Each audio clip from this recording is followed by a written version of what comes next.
Maombi yanakufanya ukae kwenye njia, ukae kwenye mstari, urudi kwenye njia, lakini neno la Mungu linakukutanisha na Mungu mwenyewe.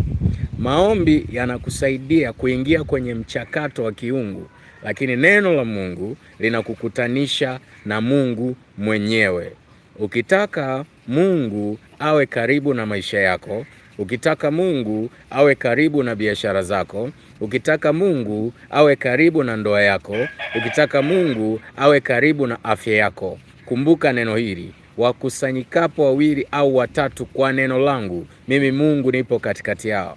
Maana yake ni nini? Neno la Mungu ndilo linalomuunganisha mwanadamu na yeye mwenyewe Mungu.